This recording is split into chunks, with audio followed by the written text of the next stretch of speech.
Good afternoon, sir. Today my topic is arches. The definition of an arch. An arch is a structure constructed in curved shape with wedge-shaped units, either bricks or stones, which are jointed together with mortar. They are provided at openings to support the weight of the wall above it along with other superimposed loads. Because of the shape, the piers or abutments like lintels support each other by the mutual pressure of their own weight, and the structure remains in position by the resistance from the support. This is the diagram for parts of an arch. Some technical terms for parts of an arch: intrados, soffit, extrados or back, voussoirs, skew back, springer, crown, key, spandrel, haunch. Intrados, the inner cover of the arch. Soffit, the inner surface of the arch. Sometimes the terms intrados and soffit are treated as synonymous. Extrados, the external curve of an arch. Voussoirs, the wedge-shaped units forming the courses of an arch. Skew back, the inclined or splayed surface of splayed surface on the abutment. It is prepared to receive the arch and form it. Springs the arch. Springer, the first voussoir at springing level on either side of an arch. Crown, the highest point of the extrados. Key, the wedge-shaped unit at the crown of an arch. It is sometimes made prominent by making it of a larger section and projecting it below and above the outlines of an arch. Spandrel, the irregular triangular space formed between the extrados and the horizontal line drawn tangent to the crown. Haunch, the lower half portion of the arch between the crown and the skew back. Abutment, the end support of an arch. Piers, the intermediate supports of the arch. Springing points, the points from which the curve of an arch springs. Here it is supposed to be springing line, the imaginary horizontal line joining the two springing points. Span, the clear horizontal distance between the supports. Rise, the clear vertical distance between the highest point on the intrados and the springing line. Center, the geometrical center of the curve of an arch. Ring, the circular course forming an arch. Depth or height, the perpendicular distance between the intrados and extrados. Arcade, arrow of arches supporting a wall above and being supported by piers. Based on shapes, arches can be classified as flat arch. It usually has the angle formed by skew backs as 60 degrees with horizontal.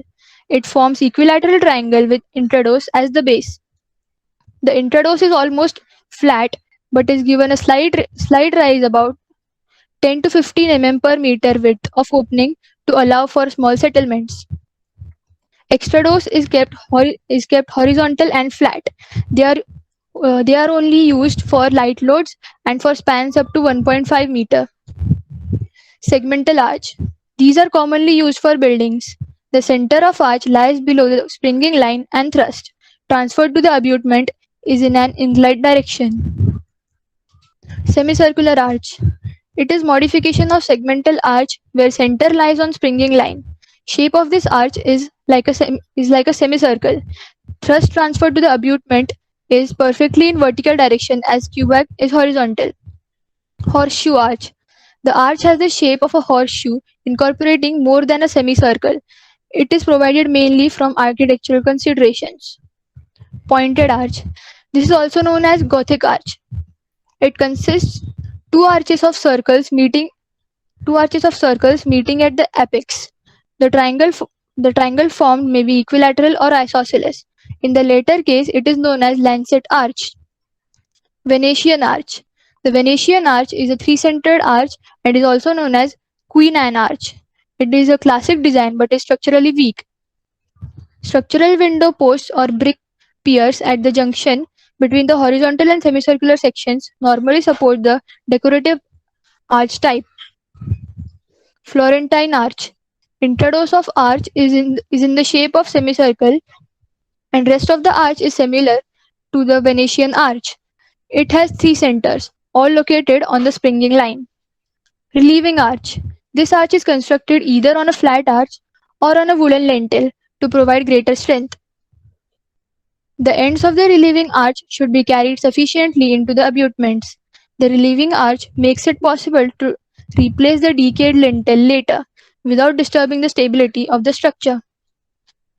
Stilled arch. Stilted arch. Stilted arch consists of a semicircular arch with two vertical positions at the springings. The center of arch lies on the horizontal line through the tops of vertical portions. Semi-elliptical arch. This type of arch has the shape of a semi-ellipse and may have either 3 centers or 5 centers. Based on material, arches can be classified in 3 types: stone arches, brick arches, and concrete arches. Rubble arch. This arch is weak and used for inferior work. They are made of rubble stones that are hammer dressed to shape and size of voussoirs and fixed in cement mortar. They are used up to spans of 1 meter and also used as relieving arch over wooden lintels.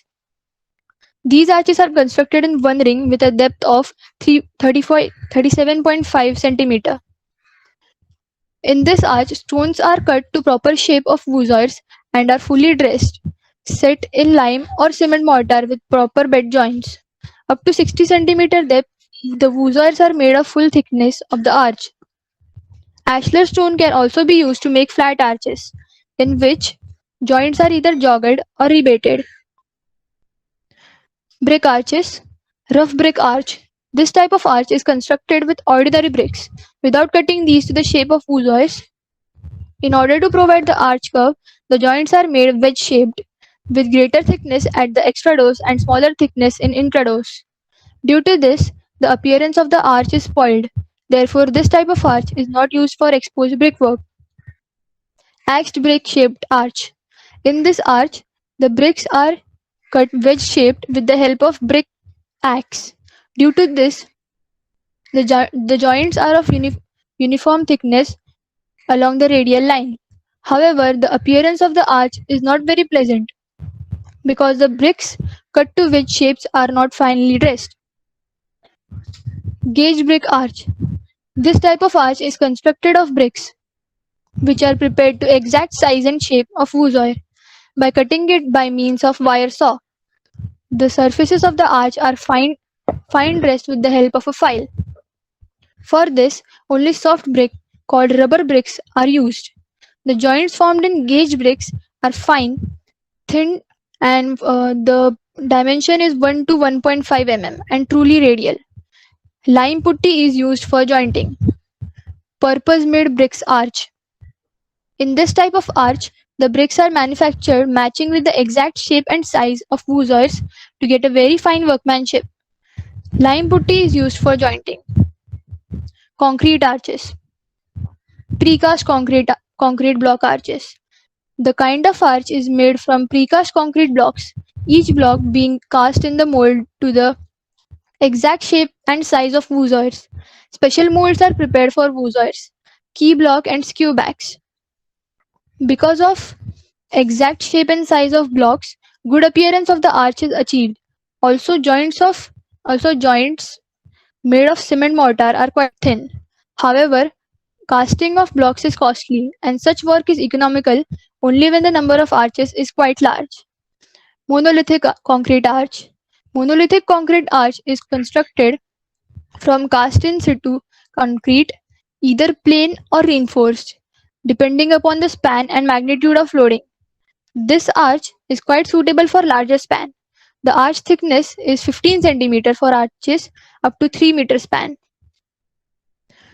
Formwork is used for casting the arch and is removed only when the concrete has sufficiently hardened and gained strength. The curing is done for 2 to 4 weeks. Stability of arches.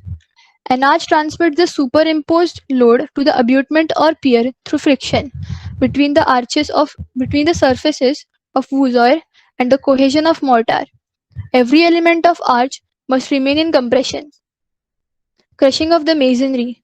The arch material should be of adequate strength and size of voussoirs should be properly designed to bear the thrust transmitted through them. If the compressive stress exceeds the safe crushing strength of masonry, voussoirs or mortar joints, the arch will fail in crushing. Sliding of voussoirs. To safeguard against sliding of woozers past each other due to transverse shear, the woozers of greater height should be used. Rotation of joints about an edge. The line of resistance should be kept within the arch to the rotation. Also, the line of thrust should be made to cross the joint away from the edge to prevent the crushing. Rotation of joints about an edge. Uneven settlement of the abutment which causes secondary stresses arch. Hence, the abutment which has to ultimately bear the entire load transferred to the arch should be strong enough. Also, the arch should be symmetrical so that unequal settlements of the two abutments is minimized. Thank you.